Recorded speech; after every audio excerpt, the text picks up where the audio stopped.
demonstration in Manchester on July the 23rd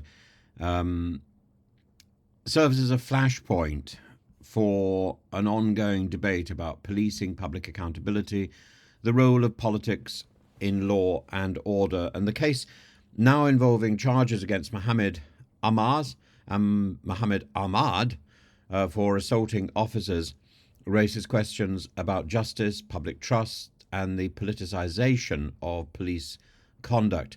And the incident began with allegations of racial abuse aboard a Qatar Airways flight, followed by a confrontation in the airport's car park, and viral footage depicted officers restraining the brothers, with one officer shown kicking a man in the head.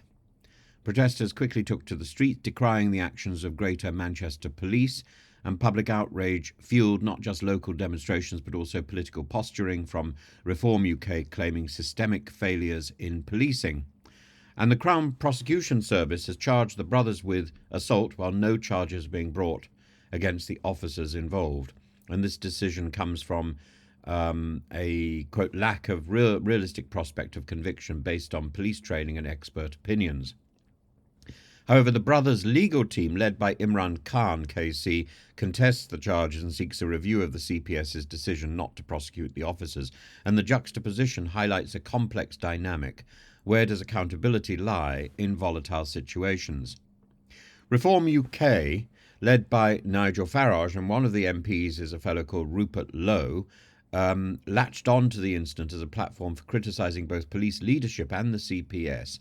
And their suggestion of a private prosecution underscores a populist attempt to address what they call two-tier justice. And the party's rhetoric blends public discontent with broader criticism of law enforcement's handling of racial and social tension. And Farage's framing of the officers as victims of poor leadership further complicates the narrative. By positioning themselves as defenders of forgotten officers, Reform UK engages in a polarising discourse seeking to capitalise on public frustration. There are broader implications to this case as it goes forward. It underscores eroding public trust in law enforcement, and the viral footage we saw, and the conflicting narratives. With the viral footage was initially only part of it was shown, then the other part was shown, but it doesn't change the foot in the face. And the conflicting narratives about the fight create a chasm between institutional accountability and public perception, and the decision not to charge the officers despite the graphic footage risks deepening this divide. Reform UK's involvement is emblematic of a broader trend in British politics, the weaponisation of high-profile incidents to push partisan agendas. By framing this as a failure of leadership, they shift focus from the issues about the system to individual blame. And the CPS's reliance on expert opinion and police training in dismissing charges against officers raises concerns about impartiality.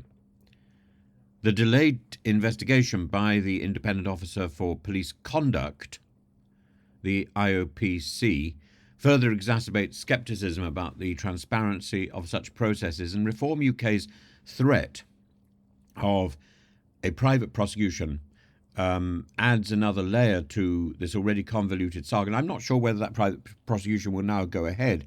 While private prosecutions can serve as a tool for accountability, they also risk undermining the institutional processes if driven by political motivations rather than justice.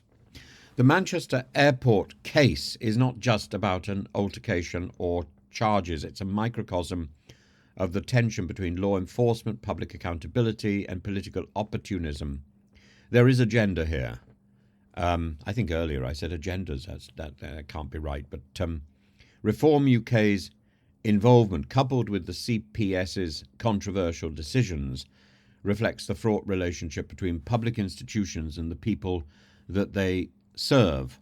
And as the brothers prepare to contest their charges and the IOPC investigation nears completion, the case will likely remain a focal point in debates about policing and police reform and the role of justice in our increasingly divided society. Reform UK may no longer need that private prosecution, but the public still need a sense of clarity, fairness, and change. And the extraordinary delay that it takes to make decisions of this kind, I don't think helps to reassure the public, or indeed the police.